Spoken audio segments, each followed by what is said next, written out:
Magandang buhay mga kakambing, mga ka-agri. Ngayong araw po ay gusto ko lang i-share talaga sa inyo itong ating primitive techniques po dito na natutunan rin natin dito primitively dito sa ating area, kung paano magpapastol ng kambing gamit po nitong tinatawag naming dahugan. Ito po siya. Kung makikita po nyo, ito po ay isang nylon, mahabang mahaba po yan hanggang dun sa dulo.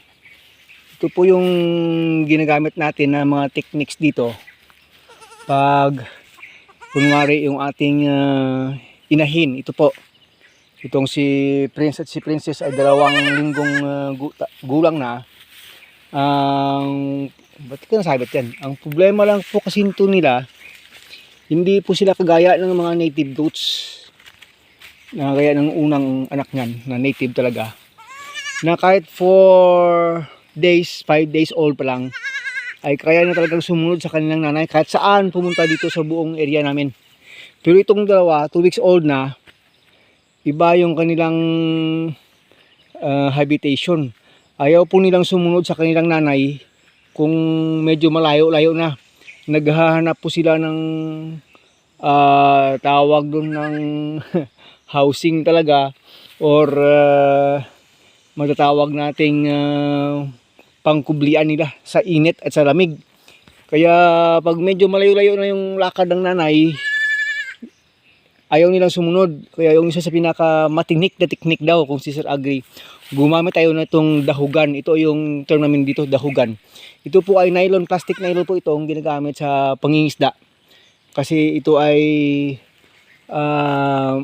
tested na nating matibay. Gumamit tayo ditong alambre dito po. May alambre po yan dito. Yan po. Para libre siyang makatakbo mula po dito sa puno hanggang doon sa dulo. Mga 50 meters po itong haba niya. Wala naman siguro. Mga 40 lang. Hanggang 45 meters. Eh kahit hanggang doon sa dulo siya magpapastol ng sarili niya, hindi po siya makakalayo talaga dito sa area namin. Kasi mula po dito pwede silang pumunta doon sa taas. Mga 200 meters away dito. Hindi po yan makakahabol yung mga chikiting na ito. Hindi nila kaya. Hindi po gaya sa mga native natin na pure native pa rin yung anak. Kahit sabi ko nga kanina 4-5 days pa lang yung kanilang edad ay makakahabol na talaga sa kanilang nanay. At ito kasi nasanay kasi sa tao dahil nag-foster milk tayo sa kanila, nag-training tayo. Kaya minsan imbis na yung nanay yung susundan, ako yung sinusundan. So ano po yung pwedeng magamit natin aside from this? Pwede tayong gumamit ng alambre po. At ganito na rin yung system. Napag-try namin na direct tayo itong tinatali dito at may luwag lang para makaganon siya. Pero mabilis po itong mapuputol. Kaya best is maglagay muna ng ganito, parang ring na alambre dito. Yan po, para safe po. Siguraduhin lang po walang madadaan ng area na may mga twigs. May mga matataas na bushes. Kasi pwedeng madisgrasya yung inahing kambing.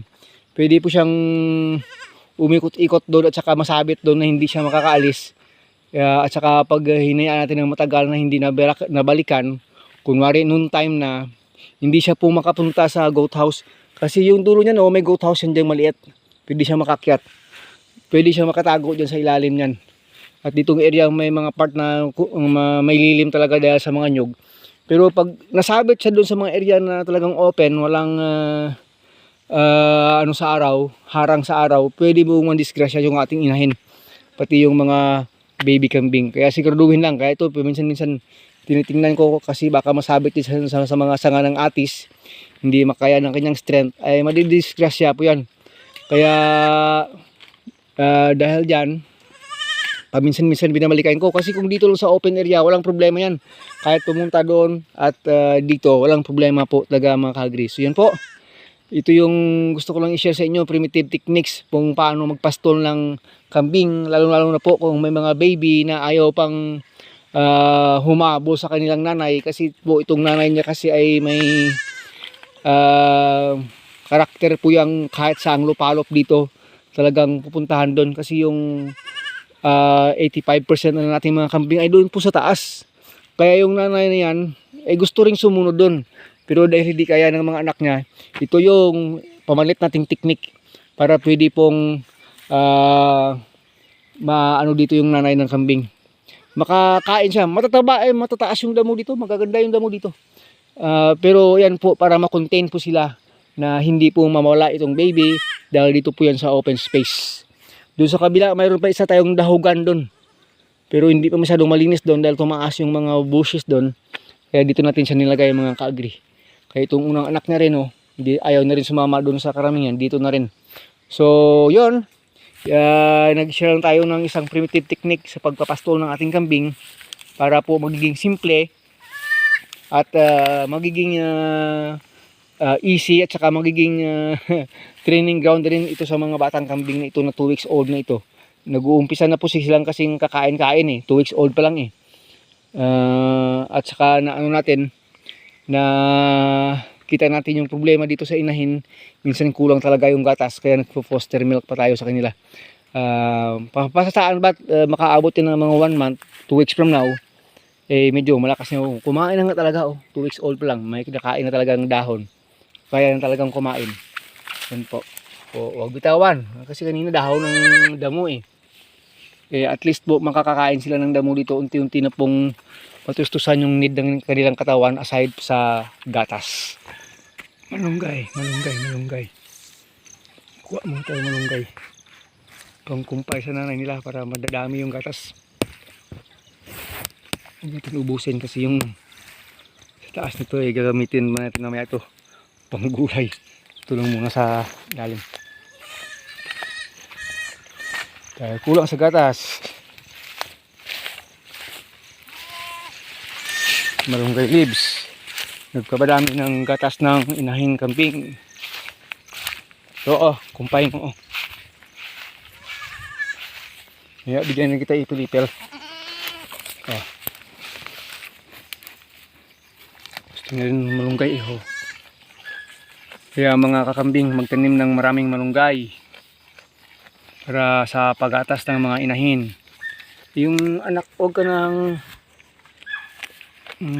wala ka namang padidiin ito na lang yan, nagtago na yung dalawa dun sa kabila ng puno ng atis, naiinitan daw. Ay, yummy. Gusto rin pala talaga daw ng malunggay. Huwa pa kulit dun mamaya, pati ipil-ipil. Kain ka lang dyan, maraming dahon dyan kumpay ito ng pangpagatas hindi ka pwede dito. Diyan ka lang sa daming matatabang dyan, damo dyan. Ayan, silent na yung dalawang baby dun sa ilalim. Ayaw mo na, sandali. Ayaw mo na. Ubusin mo muna. Magkamadali, ubusin mo na yung malunggay para lalakas yung gatas mo. Para kay prince at princess. Yung bulaklak ayaw mo kainin masarap ang ano yan Diyan lang yan anak mo. Ano lang yan dyan. Ayaw na. Hinahanap yung anak. Siya. Talagang bye-bye na. Maraming salamat po. Sana may natutunan po tayo. This is your friend once again, Agritechnics TV. Pasalamat natin sa buong Solid and Liquid team, sa lahat nating mga kaibigang agriculturist, nagkakambing, nagla-livestocks all over the Philippines. Kahit hanggang saan maabot itong video natin. Maraming salamat talaga sa inyo, sa mga silent viewers natin, sa mga commentators natin. Maraming salamat po talaga. Mabuhay ang magsasakang Pilipino. God bless us all.